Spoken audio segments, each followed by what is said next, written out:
nosotros en esta discusión que se dio inclusive la semana pasada, que tenía que ver con el manejo, ¿no?, de los recursos públicos del Estado, tiene que ver con que inclusive los medios a nivel informático también tengan conocimiento de cómo se están utilizando los recursos, sobre todo lo que tiene que ver con el radio público.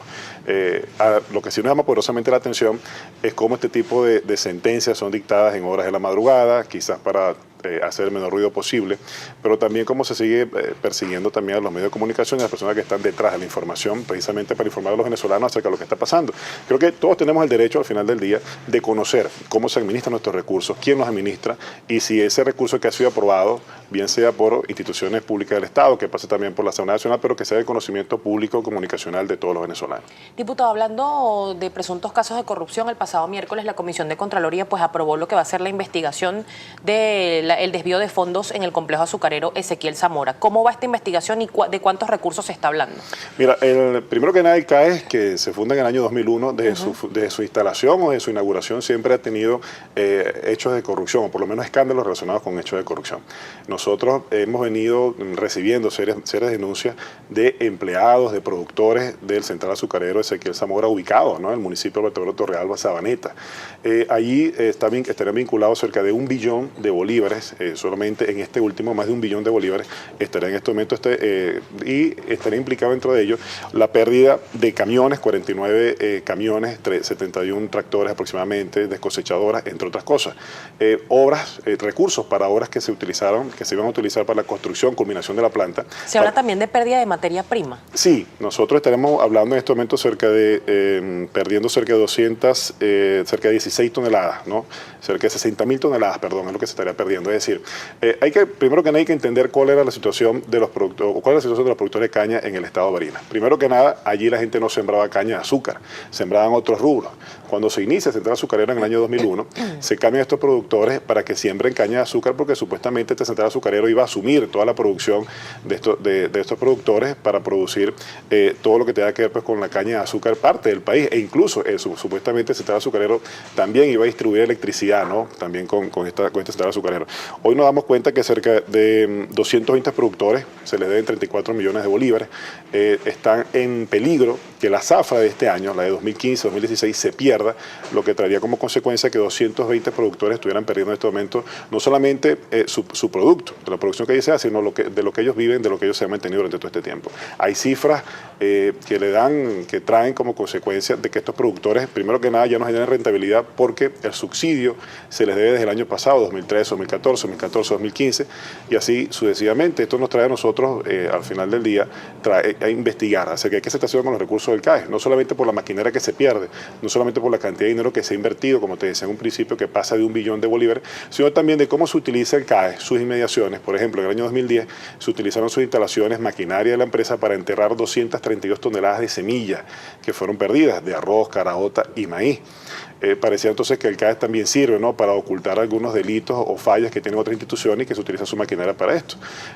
Hay empleados que han sido suspendidos, destituidos, perseguidos por institutos, por órganos de seguridad del Estado, como por ejemplo el caso de Carlos Azuaje, que después de solicitar que haya pasado con el dinero de 200 gandolas de azúcar que habían salido en el último trimestre del año 2015, es decir, desde octubre hasta diciembre, preguntándose a dónde iban esos recursos. Bueno, ellos simplemente le respondieron no solamente con destituirlo, sino también con perseguirlo también por agentes del SEBIN, entre otras. Así igualmente como otros empleados de otros centrales azucareros. Lo que pasa en el CAE es el reflejo de lo que pasa en todos los centrales azucareros del país. En vivo se le ha hecho denuncia al propio presidente de la República, empleados que en un momento han manifestado, cerca de 800 empleados de todos los centrales azucareros en este momento están todavía sin cobrar lo que fueron sus prestaciones, muchos de ellos perseguidos por haber denunciado al propio presidente Nicolás Maduro en una alocución que le hacía a nivel nacional acerca de la realidad que allí pasaba. Y en Barinas, bueno, logramos el día miércoles, ante la Comisión de Contraloría de la Asamblea Nacional, ¿verdad?, entregando una serie de pruebas que pudimos consignar, que se investigue, que se abra una investigación. En los próximos días, esta investigación estará encabezada, por supuesto, por el diputado Brivesquia, quien encabeza esta subcomisión, entre otros diputados del Estado de Barinas, como el caso caso de Adolfo Superlano, Freddy Superlano, todo lo que es parlamentario, estaremos pues ya dentro de las instalaciones, mediante oficios que se hagan para informar acerca de las investigaciones que se iniciarían en el central azucarero del estado de Barinas del Este Cairo. solo por nombrar un caso, pero se han colocado también sobre la mesa lo que ha sido el desvío de 142 millones de dólares también para alimentos y otro tipo de casos. ¿Qué ha pasado en el caso específico de las fincas que han sido expropiadas? Se habla de más de 1.200. ¿Esas fincas están productivas? ¿Quién supervisa el funcionamiento de estos terrenos? Mira, son 1.500 fincas en todo el país. Estamos hablando de 5.762.000 hectáreas aproximadamente que se han expropiado. Esto forma parte de lo que ha sido pues un modelo, ¿no? Un modelo económico que nos ha traído hasta acá. Parte en Venezuela que tenemos hoy en día de la escasez tiene que ver con ese modelo que se aplicó. En Barinas, por decirte algo, nada más hay 52 unidades de producción que fueron expropiadas. Estamos hablando cerca de 800.000 hectáreas. Solamente el 15% de estas 5 millones de hectáreas que han sido expropiadas en el país en este momento se encuentran productivas. Recuerda que esto se hace sin ningún tipo de criterio, sino todo lo contrario, ¿no? Era tipo los guancharrasqueados, ¿no? Que se hacía este tipo de expropiaciones. Hoy en día tenemos que solamente 15% de estas están productivas y lo peor del caso, por lo menos te voy a hablar muy específico en el caso de Barinas, de estas 52 unidades de producción que están, las manejan, los que ellos les llaman unidades de batalla o algo por el estilo, que las encabeza, por cierto, el propio gobernador del estado, Adán Chávez. No se encuentran en este momento productivas. De hecho, se han perdido maquinaria, se han perdido los animales, ahí las vacas pues no paren, que deberían reproducirse, y esto nos ha traído a nosotros pues también ha traído serias implicaciones para investigar también al respecto. Lo que pasa es que son muchos los eventos y casos de corrupción que hay en el país, pero el tema de la expropiación, el tema de la improductividad del país pasa por este modelo que fracasó y que tiene que ver con la exacerbación de lo que era la expropiación, de cómo se hacía, de la manera tan alegre que se hacía. Se habla desde la Asamblea Nacional de la Ley de Producción Nacional que ya fue aprobada en primera discusión, pero en la práctica, ¿cómo se pueden recuperar estas empresas y de dónde van a salir los recursos para hacerlo? Mira, hay que revisar cuáles están productivas, ¿no? Y cuáles no. Esas no se van a tocar, las que estén productivas, porque Sí. se habla desde el gobierno nacional que la oposición quiere privatizar esas empresas. No, son muy pocas. Y uno cuando se pregunta, cuando el gobierno habla de que la oposición quiere privatizar, mira, 252 empresas que producen alimentos en el país están en manos del Estado. Es decir, el gobierno debería estar produciendo 52% del alimento que nos comemos los venezolanos.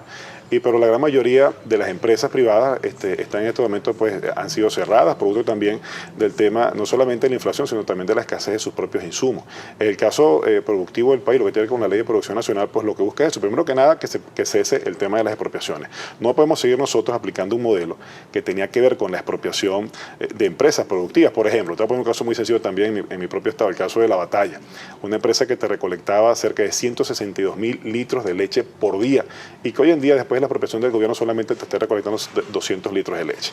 Son ejemplos muy palpables que pasan en el tema productivo del país. Barinas, por ser un estado de tendencia agropecuaria, pues tenemos mucho que ver con esto. Y ha sido un modelo que se ha utilizado a lo largo y ancho. En ese 15% de las 5 millones de hectáreas que propieron que solamente se encuentran productivas, tendríamos que revisar cuáles siguen productivas, cómo pudiéramos nosotros incentivar. Otra de las cosas que prevé esta ley que ya estuvo su primera discusión es también el tema de la rentabilidad. El productor no puede seguir produciendo con rentabilidad negativa. En el año 2007 nosotros llegamos a tener una producción de azúcar que llegaba a tener cerca del 70-80% para cubrir la demanda nacional. Es decir, nuestros productores tenían un margen de ganancia del 30%. Hoy en día, en el país, todos los productores agropecuarios tienen un margen de ganancia del menos 40%, lo que te trae como consecuencia que ningún productor quiera producir con rentabilidad negativa en el país.